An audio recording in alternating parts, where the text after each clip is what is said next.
We're recording, okay?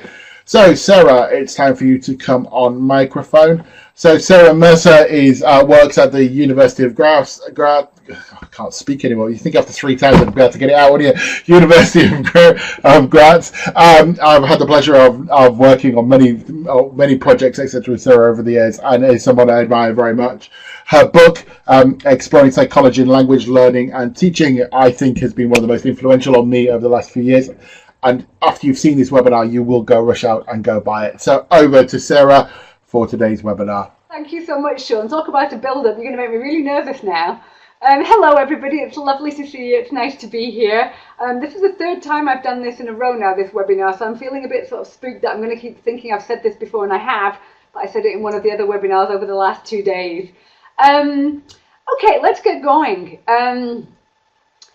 What do we need to be a good teacher? So let's get to know each other in the chat box. Put some comments in. What is it we need to be a good teacher? What are the things that you think are the characteristics of what makes a good teacher? Let's see what you put in there. Anything that you think makes a good teacher. What are the things? Passion, yes, I would go for that. Empathy, patience, understanding, being open-minded, motivation, your own motivation, caring for others, being hardworking, being aware of your students, knowing your students, ongoing learning. Well, you're all here, so that's a sign of ongoing learning.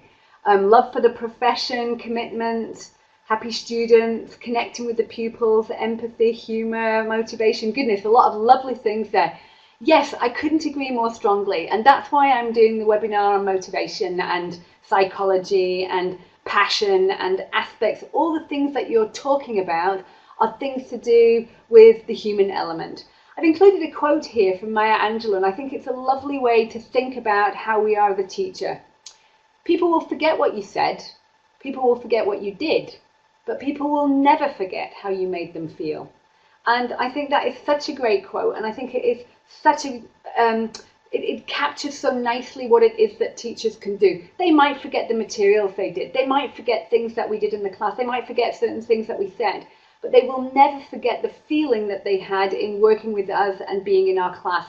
And that's why, for me, psychology is so incredibly important. Some of you may be familiar with Hattie, John Hattie. He has done what's known as a meta study. So for those of you who are not familiar, this is a study where he looks at all the studies that have been done by other people and he analyzes it in a meta way, pulls it together and pulls out the elements that he thinks that come out of this analysis as being the most significant for learning.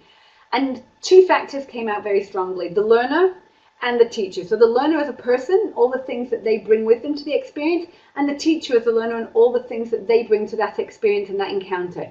It's the human element that makes the most difference in teaching and in learning. It's us as people and it's our learners as people. That's what makes a big difference.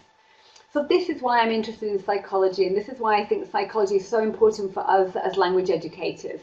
This is a dictionary definition of psychology, the scientific study of how the human mind works and how it influences behavior. So basically, psychology looks at how we feel and think about things and how that affects the way that we behave, our actions, what we do.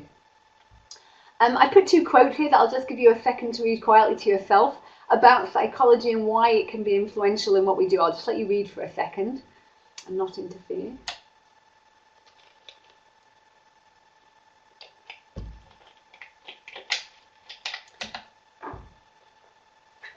So psychology is not easy to change in all respects, and psychology is very complex, so I don't want to sort of oversimplify this. But our psychology has a huge impact on how we think about things, how we feel about things, the willingness we have to engage with things, how we approach our learning, how we approach the institution that we're in. And so psychology for me is something that can have a big difference, and we can change it, and we can influence it, and we can affect the way we think and feel about things. I'm not saying it's easy, but it can make a difference to how we approach things. This is a wonderful quote by somebody called Angela Duckworth, who some of you might be familiar with. She's done research on grit, and we're going to talk about that a little bit later. And she says, psychologically wise teachers can make a huge difference to the lives of their learners. And what she means by this is knowing a little bit about the psychology of our learners, knowing a little bit about what makes people tick, about things that can motivate or demotivate people. Just understanding a little bit about that can make us more sensitive as teachers. And the important thing is, it doesn't just do this when we do a project or when we're doing a special event. Every time we encounter our learners, we can make that difference in terms of having a little bit of sensitivity to how they are as people. And these can be conversations we have in the hallway, they can be encounters we have in class. This psychologically wise teacher is somebody who thinks about their learners as people, thinks about themselves as a person, and thinks about that human element, that human encounter. And particularly in language education, I think that is so important.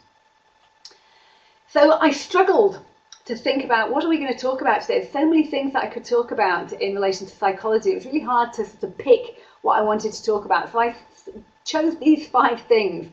At the time, I thought it was really funky and memorable, and now I'm thinking, I think you're probably just not going to remember this either.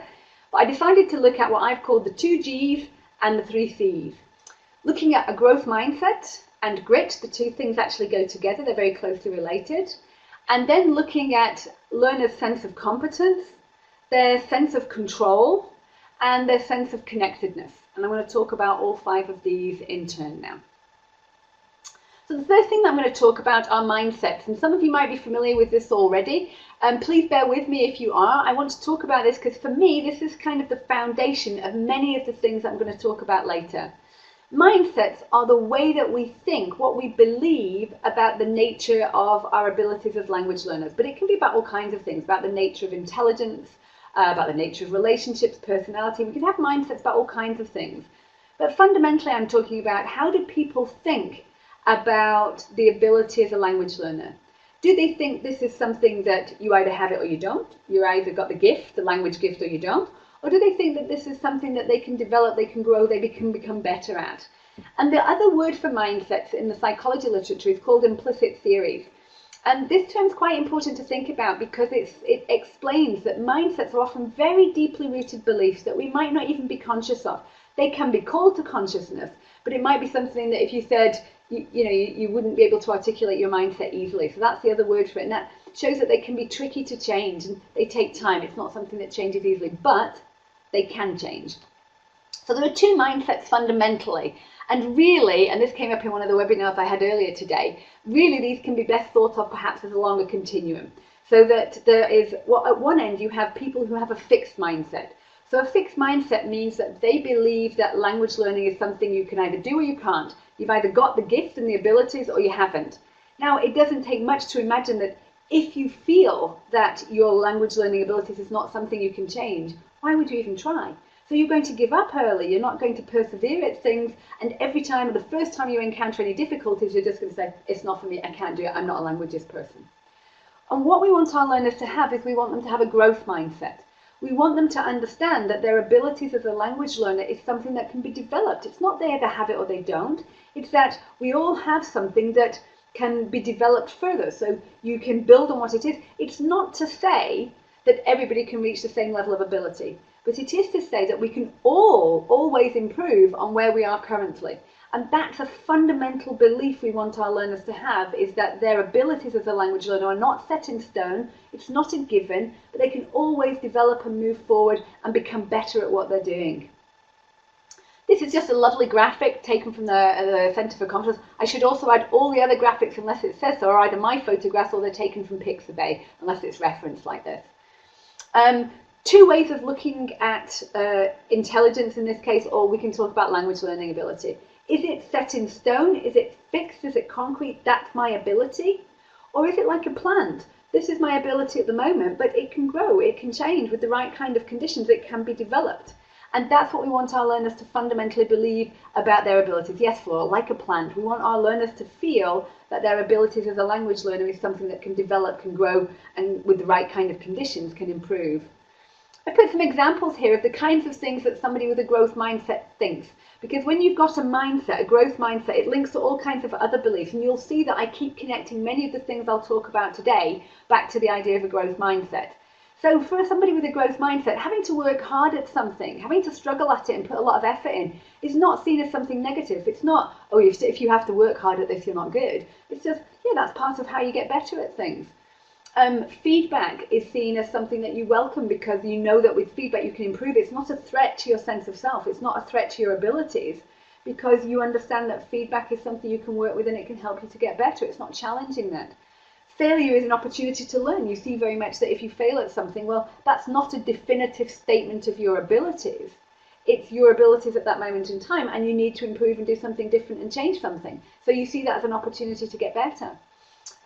You understand that you can develop your abilities through effort and strategy, and that's quite important, and I'll come back to that, is that having a growth mindset is part of the equation, and it's a fundamental sort of foundation for me. But you need to also know how to improve, how to learn, how to approach your learning. It's not just effort alone is not going to do it.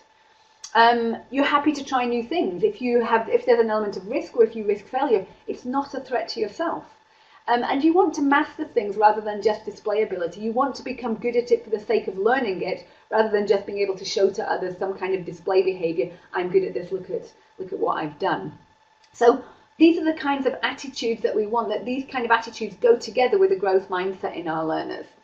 So some of you said earlier that you're familiar with this, that maybe you've heard about growth mindsets before. Does anybody want to comment on any suggestions of how to work on a growth mindset with learners? Any ideas that you might have, how we can help our learners to become more growth oriented in their learnings? Anybody have idea? Yes, Hussein, I agree very strongly. Growth mindset is important for us as teachers as well. And I think you get a PDF of this. Okay, reading on that. We'll come back to that probably a bit afterwards. Make them aware of the concept. Yes, Katya, very much strongly agree with that. Encouraging this reflection, this awareness. Listening to learners. Mercedes will come back to that. That's very important. Looking at movies, looking for examples of this. Good. Very good, Vargas. Praising the process and the effort, not the ability. Very good. So there's a few things that have come up there that you're already sensitized to. So discussing mindsets explicitly. And by this I mean there is no reason that with different types of learners at all different ages, that we can't very much explain, this is what a growth mindset is, this is what a fixed mindset is. Let's think about our own mindsets and how do they affect how we approach learning. We can talk about that very explicitly. And then we can get learners, for example, go on scavenger hunts and try to find ways of looking for examples of mindsets in action. So somebody said here, looking at reading, looking at literature, looking at films. So when we start to talk to learners about mindsets and they become familiar with it, they can then go off and look for examples of it. Oh, we saw this in a film, or this advert was on TV and they said this in a film. And they start to become quite observant about it. So getting them to sort of think about that. We can talk to them about how the brain functions. Now, neuroscience has in recent years become very interested in the notion of neuroplasticity. And this basically means that the brain is still open to change, is malleable and can develop. And this is a justification for the growth mindset in a sense that it's not wrong to believe that you can improve your abilities. It's very accurate to believe that you can. And the brain is not, anatomically speaking, a muscle, but it behaves like a muscle. It can be improved through training and practice. We all know the notion. The more you practice something, the better you get, more automatic processes become. So we can teach them about this. Carol Dweck, who is sort of the mother figure of Dweck research, mindset research, she has developed some software where learners get to know about how the brain functions. She calls it brainology. And she talks about how learners can be very powerfully affected by working with this and starting to understand that their abilities and their intelligence is something that can be developed, that can grow. In a few videos, she's talked about a story where she went to do this in a school somewhere in the States, I think in the Bronx. And the little boy comes up to her afterwards and he's got tears coming down his face. And he says to her, Mrs. Dweck, does this mean don't have to be dumb forever? And that, well, one, it breaks my heart, but two, can you imagine how powerful that is? One, what kind of inhibiting belief system must that be for the poor boy who thought that at 8 years of age, I'm one of the dumb kids and there's nothing I can do about that?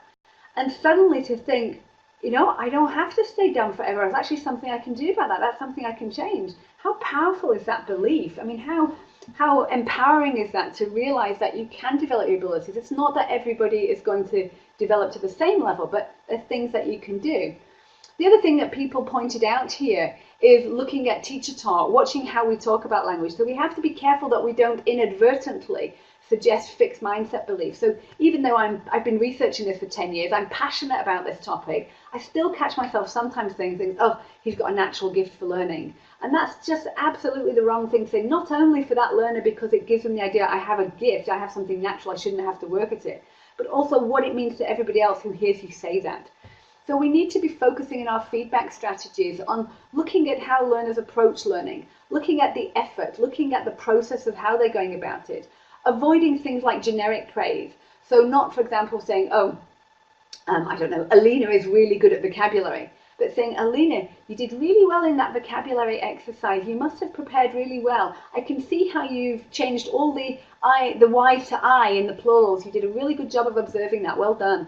So being very specific, taking it away as being a trait of the person and talking about the process and the actions and the things, very specific things that have done to that. And creating a culture in our classroom that I call mistakes most welcome. That we have to really walk the talk, and we have to really make it clear that mistakes are part of the learning process in how we respond to it, but how we also make sure that the learners respond to each other and their mistakes.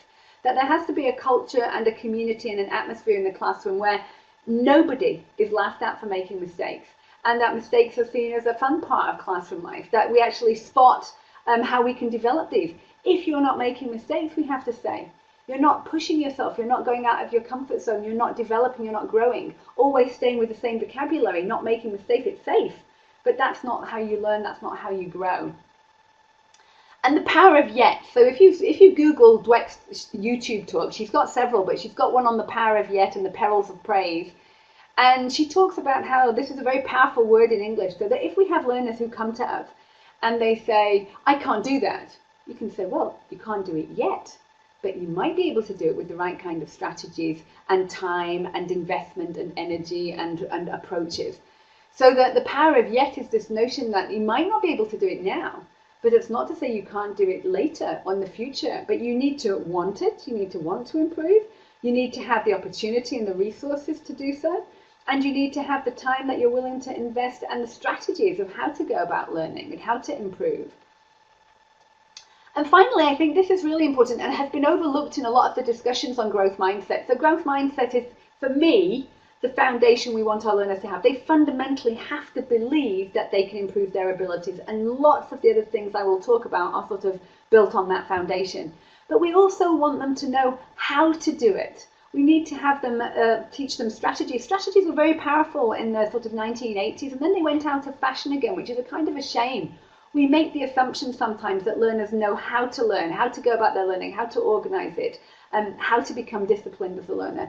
And I think there's a lot of benefits to be gained from being very explicit about that and talking about how we can learn a language, giving them, empowering them with the knowledge of how to go about learning and not assuming that they automatically know how to do that. So related to growth mindsets is the other G, which is grit, which is very fashionable at the moment. So it makes me a little bit nervy just how fashionable it is. But I think we have to be careful that grit is more complex than sometimes is being portrayed in the sort of fashionable media at the moment. So grit is composed of three things. It's passion, then perseverance, and working towards a long-term goal. And in some of the literature, the grit is being equated just with perseverance, and that's not what Angela Duckworth said it is. She was very explicit about her notion of grit and how she's been approaching it. It's having a long-term goal, having a vision, something you want to work towards, having passion about the goal and the process of getting there, and persevering, being willing to encounter ups and downs, encounter challenges, encounter failures, and dust yourself down and pick yourself up and carry on and keep going at it. That's grit. That's grittiness. Is this passion for a clear goal and perseverance during the process of getting there. This is a wonderful picture that I found also on Pixabay, and this is a wonderful picture that I found that apparently is in Greece. So anybody in Greece, I think this is great. There's something here that says there's no elevator to success, you have to take the stairs. And I think this is so important for our learners to know about language learning, is there's no quick way to become proficient in a language. There's no express way, there's no quick way, and you have to work at it. And it does take effort, and effort is not a bad thing, and that's not something to be shied away from, and having to work at something, that's okay. In fact, that can actually develop a lot of positive pride. Eleanor, isn't this lovely? This is from Mykonos, apparently, these steps, where this is actually written on these steps in Mykonos, and I think it's a great quote. And I've also put here that language learning specifically has got a very particular character that requires grit. Language learning, the gains are incremental and slow, and improving is a long-term process. To get to higher levels of proficiency takes time. It's not something you can get better at quickly. It's not something where you reach the higher level straight away. You've got to work at it. And there's a lovely quote, I don't know where it's from, but it's been all over the place. language learning is like a marathon, not a sprint. You need stamina, you need to be there for the long term. And that's why I feel that grit is a particularly powerful notion for us to engage with as language educators particularly. So the first ingredient that she talks about is passion. If you're going to persist at something, you need to do so for good reason. So it shouldn't be shallow goals. It shouldn't be about just making yourself look good. You need a good reason. You need to be following your passion. You need to find some passion, some reason that you want to work towards it, and finding your passions along the way. So there are two passions that we can talk about with learners. The passion that we want to try to generate and help them get their connection to the language itself and the language learning process, and passions that they have in their lives generally, things that they are passionate about. And what we want to try to do is find ways to let learners bring that in. So many of us will be teaching in schools or settings where the kids have no choice, they have to be there. They have to learn English and it's part of the curriculum and they have to be in school and they might want to do 1,001 other things. But they will be passionate about something in their life, and it's quite nice if we can find ways in our teaching to bring in those passions and value them all. So they might bring in strange things, but if it's passionate, they're passionate about it, it's great to try and find ways to connect that and bring that in. Just give me a second in the box of a little chat. What's your passion? So my passion clearly is language learning psychology. I can get very excited about this. I love talking about it. I love meeting people and discussing this. I think it's so important and can make such a difference. What's your passion? And these can be things related to education or private passion. So my other passion is my garden, which I haven't been in for a while. Photography, reading, movies. Oh, languages, food and traveling. Yeah, that appeals to me. Traveling, yes, me too. Teaching speech or performing arts, wonderful. Language learning, traveling, psychology, somebody else. Art, being with colleagues, researching, literature, drama, singing, philosophy, music videos, films, cats. Aviation, teaching aviation English, interesting. Teaching generally, drama, languages. How nice does it feel to write that word, just even write about your passion? How nice is it to be able to even just talk about it? And so for our learners, if we can let them bring in their passions, that's something they immediately feel positive about. It's their safe space. It's something they want to share. It's something they can get excited about. And trying to find ways to allow them to bring that in is hugely important. But we also need to help them maybe find a passion in language learning. So we need to help them very explicitly find value in language learning, find some connection to language learning generally. And there's different ways we can approach that with learners, helping them to see that there is some relevance to what they're doing, particularly with English and with language learning. We've got a lot of opportunities to make that relevance explicit. The importance of the language, the usefulness of it for them for various aspects of their lives or possible careers. Learners do look at the utility value also in terms of possible costs. So if they feel there is a risk and they have to invest too much and the benefits are not worth it, some learners will not engage. So again, that's where this idea of a growth mindset, that there isn't the same risk involved, is quite important to help them find value, that it's worthwhile doing, basically. They need to feel it's worthwhile making an effort. And just general interest in how we find that connection to the language. Traveling is usually one of the great ways to connect, Viviana. That's one of the ways that learners like. But I think we should find time to talk about the why with learners. The big why of why they're learning the language generally, this language and what it's going to do for them, what they can do with it, how they can relate to it, how they can make use of it. And sometimes, we can talk very explicitly about why they're doing certain activities. We can talk very explicitly about the why of mindsets. And I think sometimes this talking about the why can be very empowering. It can help them see behind the scenes. There's no reason why it has to be cryptic. And helping them find the why with an activity or with the bigger picture can also help them find their passion. And related then to this is this idea that for grit, you need to have some kind of long-term goals, helping learners to find their purpose, find this connection, find the relevance and utility for them, finding some long-term vision of how they want to relate to the language and what kind of use they can see for them about doing that. But one of the things that's important is these goals need to be achievable and realistic. So I would like to climb Everest next year, but it's not going to happen. I'm not nearly fit enough, I wish I was, and I don't have the opportunity, time, money, and so on. So if we're going to set a goal, we have to have a goal with our learners that's achievable and realistic. It's got to be a goal they want, something that they actually want to achieve, but something that's also manageable. And the key to goal setting is combining short-term and long-term goal planning. So if our learners have this long-term goal that they're working towards, we have to help them break that down into shorter-term goals that are going to lead to that end goal. Sometimes goals can feel too distal, too far away, and they need something more proximal, more close, that they can then work towards in aiming towards the bigger goal. If you think about gaming, if you think about working with technology, one of the things that's very motivating for learners is they see themselves going up levels in the game. So you complete level 1 and you move on to level 2. Then you complete level 2 and you move to level 3. So that's the important part of getting these levels and these stages in. And thinking through how are you going to achieve that, so these goals don't become too fantastic and unreal, but become something that they can clearly see how they can get towards. A great strategy, some of you may already know, for helping learners to set these shorter term goals that are more manageable is the notion of SMART goals.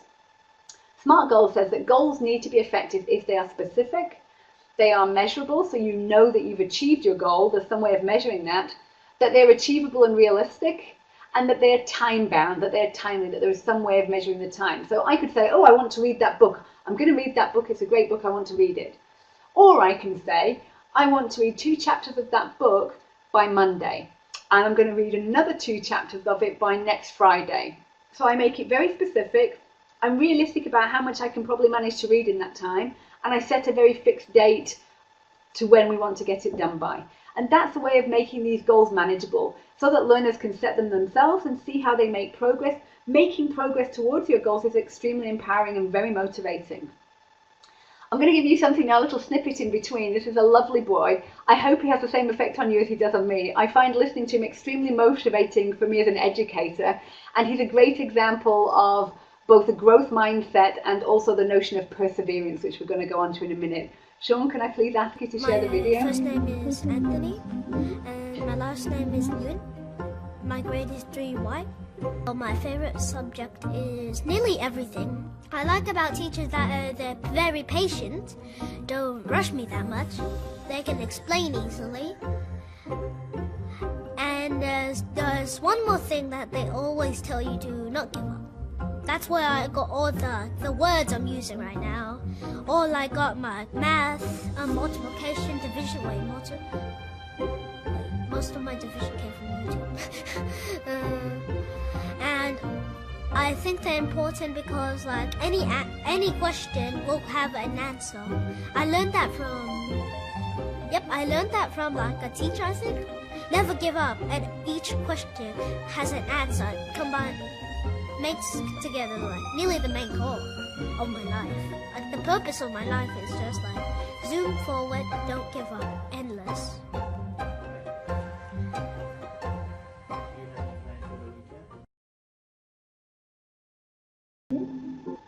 Isn't that lovely?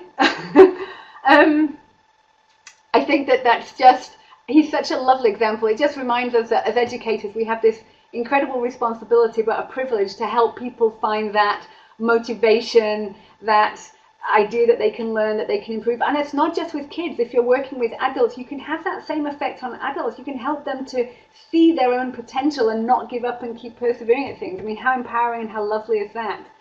So the notion of perseverance is very important for language learning, that people do persevere and they keep at it and that we don't give up. But there's a caveat. Not all goals are worth persevering at, and sometimes we need to know when to quit. So it's not a question of persevere at all things at all costs.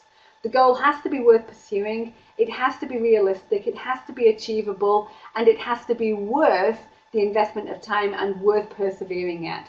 And I've also put one more in that I think is quite important here. I put the last point is recognize the nature and magnitude of obstacles. Some of the obstacles can be overcome with a positive attitude and a positive mindset. But some people are facing obstacles in their lives that are bigger than that. We often work with people who come from difficult backgrounds, maybe difficult family situations, socioeconomic settings. We have to recognize that we cannot trivialize the obstacles that some people are facing. And the notion of grit is extremely empowering, but it's not to say that bigger obstacles should be dealt with and dismissed as if they're not relevant. Some obstacles, not everybody's on the same playing field, and some obstacles cannot be overcome easily just with grit. That would be to simplify situations that are not that straightforward.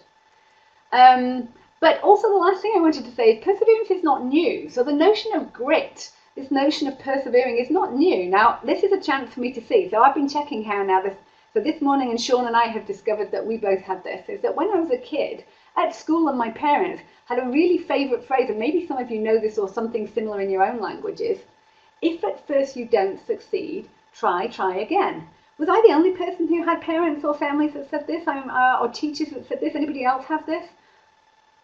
This was something that, or maybe you have something in your own language. No, Janet, you didn't have this? Oh, you heard it as well, Rosary. Yeah, yours too. Yeah, you too. Yeah, it wasn't just me. Yes, yes. Okay, so there's not just me then. But this is this sort of notion that you try, if you don't succeed at something, you try again and you keep trying at it. And this is something that, yes, indeed, this was something that was very common for me as well when I was a kid. The notion of perseverance and grit is not new. But it is something that is being rediscovered a little bit in the literature. This idea that when you have mistakes, you don't give up just at the first hurdle, that you have this notion of persevering. Okay, quiz for you. I put 4 pictures here, and these are supposed to represent role models of perseverance, people who encountered difficulties and just kept at it because they believed in what they were doing, they had passion, and they have a clear goal in mind. Can you work out who they are, who these people are that I put the pictures up for? Okay, so Edison, there we go, the light bulbs. So he had a lot of failures before the light bulb worked. Walt Disney also had a lot of setbacks and failures before he succeeded. J.K. Rowling is the classic example, of course. And Magic Jordan, yes, Michael Jordan is the last one. Good, you guys know your stuff. Basically, one of the things we can do with learners to encourage this notion of perseverance and struggle is to normalize it, to make them understand that having to work hard at things, encountering struggle and difficulty and setbacks, doesn't mean that you won't succeed, and that this is actually, there are a lot of other great role models that we can look at and discuss. So it's great to look at films, there is literature available, there's all kinds of things we can do with working with these kind of role models of perseverance. And we can talk about the nature of struggling, and this goes back to the notion of a growth mindset. Having to struggle, having to make an effort is not a sign of failure, is not a sign of weakness. This is quite a normal thing to do. We can also make a very conscious effort to celebrate progress and celebrate perseverance. So we can say, you know what, I'm really glad you stuck at that. I'm really glad that you persevered in the end, and it's great to see that it worked out for you. I know that wasn't easy for you, but you did a great job. You worked really hard at that. You used some interesting strategies, and I'm glad that it worked out. So celebrating progress, drawing attention to the fact that people improve, that they are making progress, and that they are willing to persevere. And scaffolding. I know scaffolding is not a straightforward notion, but scaffolding is the idea that we build up the degree of difficulty in what we do, and we slowly remove our degree of support to empower the learners to make them autonomous. And for perseverance, they need that support at different places, and it's nice for learners to know that they can come to you for support, but it's good to help them have those experiences of success and gradually build up their confidence and their willingness to persevere on their own. So the 2 Gs, those are my 2 Gs, and now to move on to the 3 Cs for the last part of the webinar. So the first one is based on this notion. One of my favourite quotes I've used many times, and Henry Ford is a great example of another perseverance role model. Whether you think you can or you think you can't, you're right. So the idea that how we think about our abilities is either very empowering and motivating or very inhibiting and holds us back. A sense of competence is what we want our learners to have. We want learners to feel that they can cope with their learning, they can manage it, and that ultimately they have the ability to succeed. So a sense of competence is not just confidence, it's this notion, I can manage this and I will be able to succeed. And of course, here growth mindsets is key to all of this. But back to the notion of perseverance. Success breeds success. So these notions, this sense of progress, having success, genuine, believable success, and that's important. It cannot be easy success. Easy success does not affect a learner's sense of competence. Easy won gains have no meaning, and learners know. But if they've had to work for it and they've had to make an effort for it, that has a lot of meaning for their sense of competence. So sometimes it may be well-intentioned on our part as teachers, but we have to be careful not to make things too easy. It needs to be achievable, so it has to be realistic for that learner in that particular, their abilities at that moment in time, but it should push them, it should challenge them. And they have to come to understand that the knowledge of challenge and having to make an effort is not a bad thing, not at all. And that they have to work at it and that can ultimately lead to success. And part of that success process is making learning visible. So many of you will be familiar about working with can-do statements, working with portfolios. Those are very typical ways to make this progress in learning visible, help learners to see that they're getting better. particularly with language learning, gains are so slow and so incremental and so gentle, particularly also for the higher levels of proficiency, that it can really be important to help learners to see how they're starting to progress, to see that they're getting better. Formative assessment, many of you will be familiar with this. Formative assessment, working with self and peer assessment, raising self-awareness, helping them to become self-directed, feedback along the process, along the way, all that can be very important to helping them get that success at moments and to feel that they're competent and that they're empowered and able to cope with their learning. And related to this is the notion of looking at learner strengths explicitly. As teachers, it is natural and it's a good thing that we do, that we help learners identify what's not going so well in their work at the moment, and we give them strategies and constructive advice on how they can improve that and how they can work and develop that. But sometimes we overlook and don't think about how important it is to also point out, this is what you're doing well, and you're really working hard at this, and you're doing a good job with this. You've given some good examples of this. Let's build on that. Let's find ways that you can work with that more. So giving positive feedback is just as important, helping learners be aware of their strengths, giving them that sense of competence.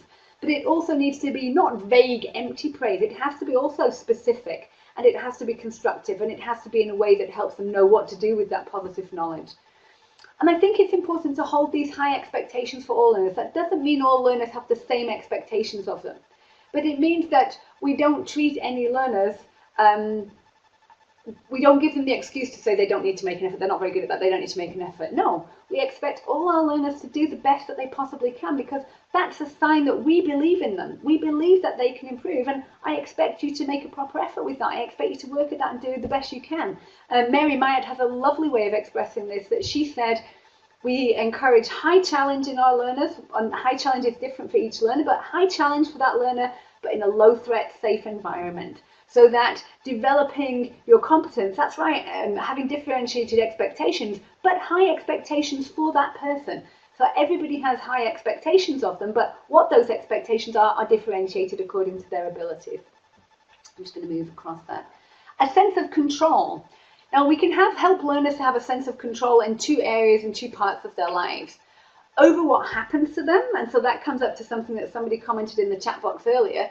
So very often learners in state schools have no control over being there. They have to be there, they have to sit there all day, they have to listen to the teacher, they have to take part in that course, and they don't have a lot of choice about it. What we want to do is give them as much sense of control as we can, because that is motivating, that gives them a sense of autonomy, that gives them empowering thoughts, that gives them the sort of psychology feeling that they've got some investment in what's happening to them. And the other thing that is becoming increasingly important is helping learners to control their impulses. And I'll come to that and explain that a little bit more in a moment. So over what happens to them, the way I would word it is building choice and voice. We've talked a lot in the webinar so far about the importance of allowing learners to express themselves, bring in their passions, and bring in their voice. Try to find ways to let learners express themselves. And building in choice, this is stuff that they've been talking about in autonomy for years. The importance of letting learners have some degree of choice, whether it's between two different types of tasks, who they work with, and whether they do this activity first or that activity. You can say to the learners, guys, so you're going to think you take 10 minutes for that activity or 15? How long do you think it's going to take? You think it takes 15? Okay, I'm going to give you 15 minutes to work on that.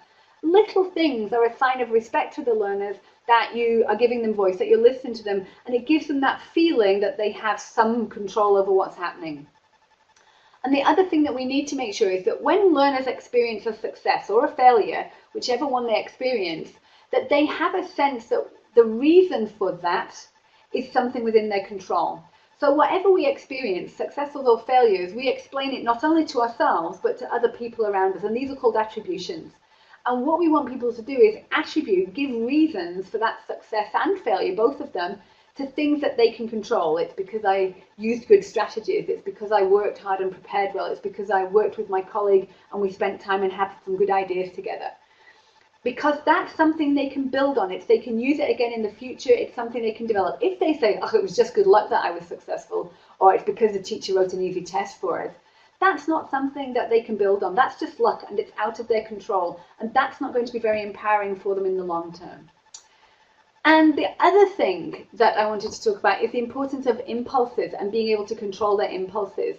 And there's a great book I've referenced here, and it will come in the handout and on the blog that I was talking about with Sean earlier. Baumeister and Tierney have written a book called Willpower, and it's a great book and helps us to understand how we manage our willpower. And willpower is like a resource, like an energy, and it can get drained when we're tired, when we're hungry, when we've had to use a lot of our willpower, it gets depleted. And one of the ways you can do that is you control the environment. You take away the distractions.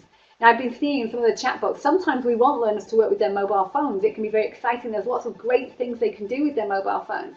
But if at a moment in time you have them working on something that doesn't require their mobile phone, just ask them to put it in their bag for the moment. Just ask them to put it away, because then the temptation is gone. Then they don't have to resist looking at it. It's away for the moment. So one of the things we can do is remove distractions if we've got something else that they want to focus on, whatever that may be. I just gave the example of mobile phones because that's a classic. Helping learners to control their impulses means helping them to plan for what-if scenarios. If this happens, what are you going to do about it? How are you going to respond to that? How are you going to manage your learning or your time, or how are you going to respond? And the last two are related, that when we understand that our self-control can be depleted, that like energy, we can just run out of it and we just can't manage anymore. Creating habits and routines in our learning, or in our teaching for that matter, means that we don't have to expend any energy or willpower to make ourselves do it, because it's something we do regularly. It's something that we've made into a habit. So it doesn't require any energy or self-control from us. It's just part of our regular routine. So helping learners to think about habits and routines for their learning. And the final C is connectedness. We want to help our learners feel connected to the teacher, to us, but also to the peers in the class, to the institution where they are, and to the language per se. How does your institution create a sense of belonging to those that learn, and I put in brackets, and teach? It's important for us to feel that we belong to our institution where we're working. What kind of things did they do? So this might be, for example, extracurricular things that they organise. In schools, very often it's uniform. Maybe it's something in the way that we talk about things, or display boards, notice boards, things like that. Anybody got other ideas about how institutions can create a sense of belonging? Anybody got any ideas? So a lot of things about creating joint projects, ways that we can display pride about what they've done, ways that you can talk about projects that you're doing together, having like a newspaper, an institution newspaper, those kinds of things, or a newsletter where we report news about things, going, yeah, sharing experiences, doing things together, talent shows, that's nice, exhibitions, using learning platforms, engaging in teamwork, getting people to work together, those kinds of things can be very important and very powerful ways of helping learners to feel connected to where they're doing the learning. And to help us build the connection with our learners as teachers, I did an interesting study with a colleague, which is available on the British Council website. Again, I'll put the reference up later. And there are three things that we found that were very powerful.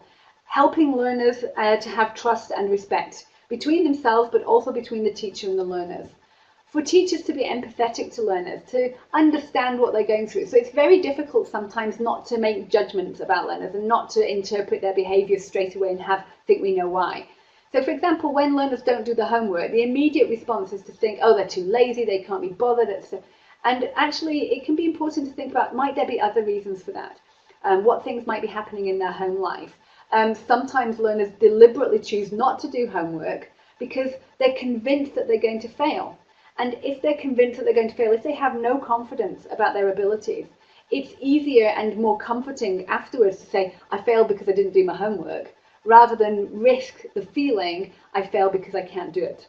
So the notion of empathy is really trying to not always agree with, but to listen and try to understand our learners. Attending to learner individuality, that's been something that's a recurring theme through today's webinar. And becoming better communicators as educators. And there are 5 strategies here that are important for us. The communication we use with our learners is really important. And sometimes, we get caught up, we're busy, and we don't communicate as effectively as we should. I'm as guilty of this as anybody.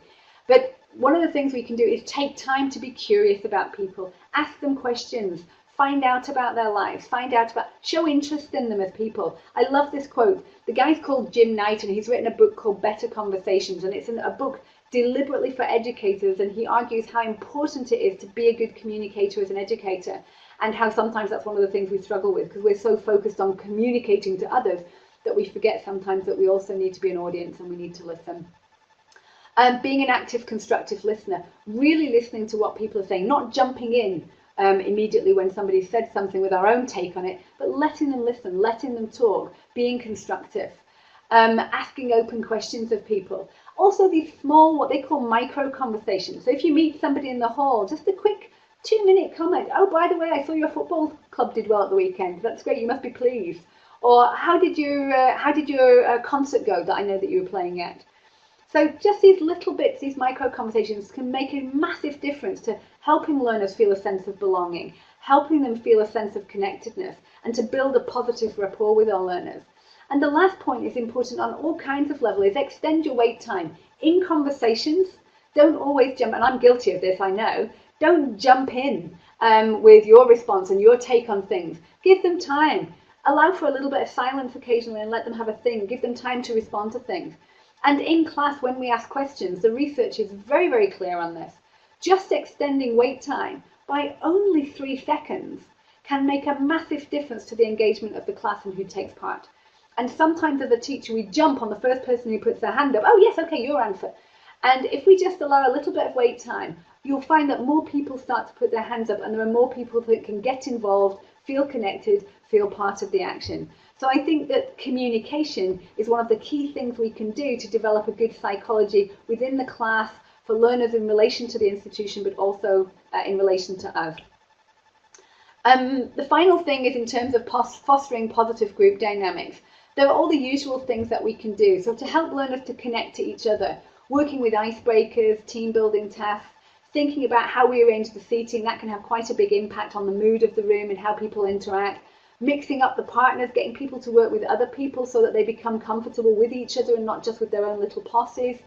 Teaching learners about communication styles, teaching learners to be active, constructive listeners, teaching learners how to listen, how to interact with each other. When we're doing group tasks, understanding that group work does not automatically mean cooperation. Just because we've got them doing group work doesn't mean it's going well. So we can look about assigning roles and rules in how people work in groups, what we expect of them, helping that to function more smoothly. And an absolute zero tolerance policy for uncollegial behaviour. So that means if anybody's laughing, I mean, there can be banter in a classroom, so there can be a bit of fun and learners are having fun with each other and it's all in good humour. But anybody laughing unkindly at somebody else's mistake or what somebody else has said, that needs a zero tolerance policy. You might not want to necessarily do it within the class, you might want to do it outside the class or discreetly, but it's something that can absolutely kill the atmosphere. The research is quite interesting. Very often teachers think that learners are afraid of speaking up in front of the teacher. It really isn't the teacher. It's actually the other learners that they're afraid of speaking in front of, not the teacher. Teachers usually are quite sympathetic and quite understanding. So we need to make sure that the group dynamics are important for that. And finding reasons to celebrate together as a group. This again is this idea of creating a belonging, a community, a sense that the group gels together. And it can be having excursions, it can be having a special session, it can be having a display wall, it can be doing a project together. All kinds of things like that can be important in helping them to connect and helping them to get that sense of community. So those are my 2 G's and my 3 C's, things that I think are important in psychology. I don't wish to oversimplify, there's lots of other things, but I think looking at these areas, these 5 areas, can help learners to be empowered, to be engaged, to be more motivated about their learning, and to take a more active role, to feel that they are able to make a difference to their learning and be willing to engage with the learning opportunities that we present to them. This is one of my favourite quotes to close with. I teach people, not languages.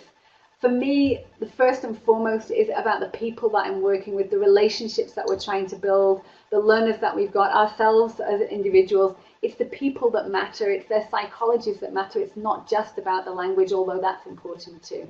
Thank you so much for taking the time to join me this evening. I hope it was useful for you. Thank you.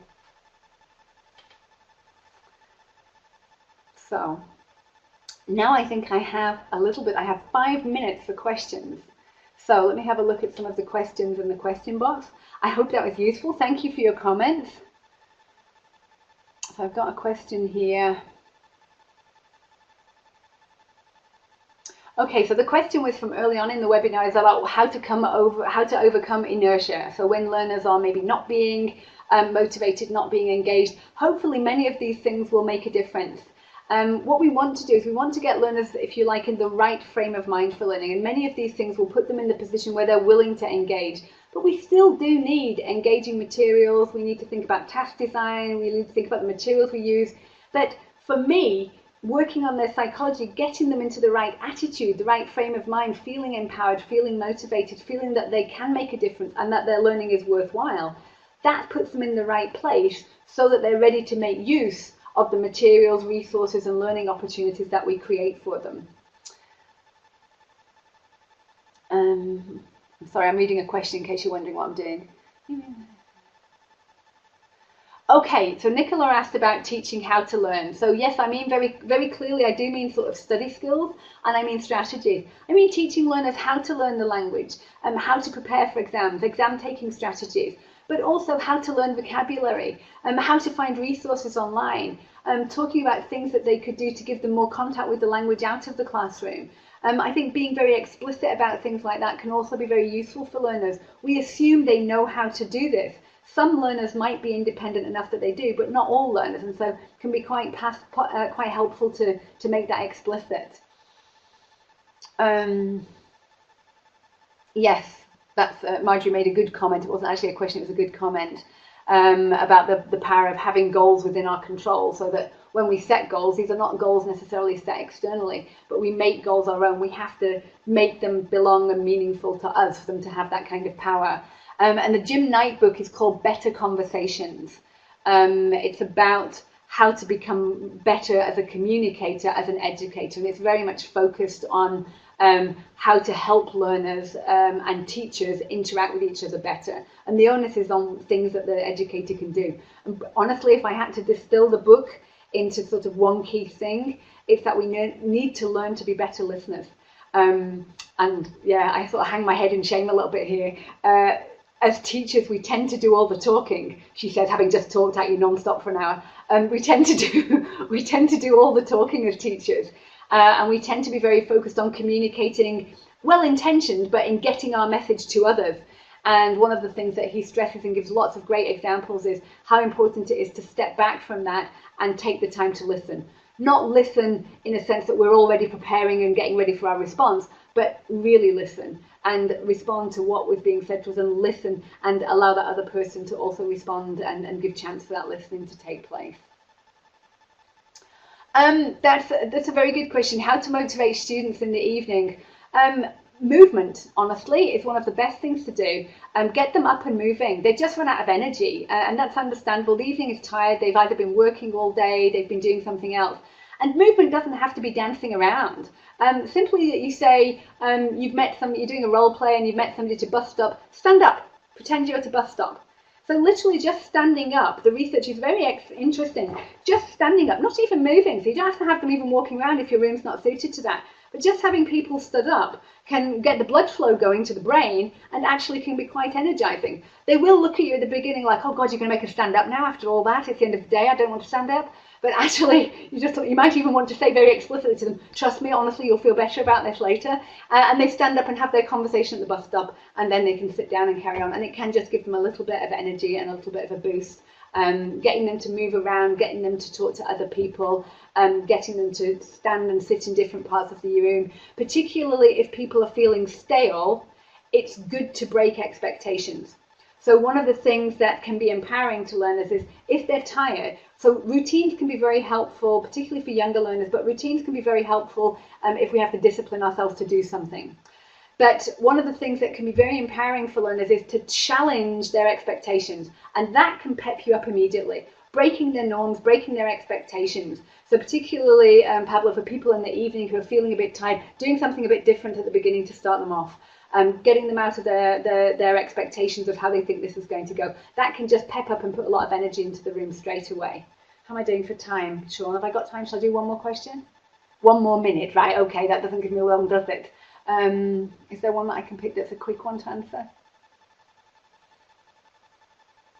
Can we teach students to be more resilient? Oh, Viviana, that's a fantastic question. Yes, we can, but it's not easy to do, and these things also take time. But there's actually quite a lot of interesting research. It's been, and interestingly, it's been done a lot with teachers about how to teach teachers to be resilient. One of the things, I'll just give you the little easiest thing because I could do a whole webinar just on resilience. I'll just give you one easy thing. One of the areas of research that I'm really interested in is called positive psychology, and it's about how we can look at positive aspects of life and use that to motivate us, give us strength, give us confidence, all those other things. And perhaps one of the most powerful strategies that they found, and the research is very, very strong on this, one of the most powerful things you can do is teach gratitude. And gratitude is where, and I do this, and I have made it, this is one of my routines, and I do it every single day. And this is a bit more for teacher psychology, but of course, Viviana, you can do this with your learners as well. At the end of every day, before I go to bed, before I switch the light out when I get in bed, I just take a minute to think about all the great things that happened that day. And the activity they suggest you do, and the intervention that's been done in research, is look at the 3 things that you are grateful for that day, the 3 things that went well. So at the end of the day, you might say, I had a lovely conversation with my neighbour. I was glad I didn't miss the bus. I nearly missed the bus. That would have messed up my day enormously. It's been sunny all day. That's put me in a really positive mood. 3 things really easily. And the more you get in the habit of looking for these positive things, the more easy that becomes. And at the end of the day, I can find 20, 30, 40 things that I'm positive for. And the effect of this on your resilience is you learn to see the positives. You start to train yourself to see the positives in your day. The positive emotions give you strength, give you a boost. For me, it's great. This is the last thing I think about before I go to sleep. And it actually helps me sleep better, and I think of nice thoughts when I go to sleep. So in the positive psychology movement, there's a lot of interesting interventions and activities that focus on the positive that also teach resilience. So there are strategies to reduce stress, to reduce the negative emotions, but there are also a lot of strategies that can be used to boost the positives. And I've just picked one of them, but a gratitude journal, a gratitude portfolio, or just simply at the end of the day thinking of 3 things you're grateful for can be extremely empowering and a great way to boost resilience. For you as a teacher, it's great, but also for your students, it's a great thing to do. I think my time is probably up, and I'm sorry I talked too much. Sure. And I'm sure this evening, when everybody is doing their gratitude journal, they'll be thankful for having attended this webinar today. So thank you very much to Sarah Mercer for presenting such an interesting webinar. Let me just stop the recording.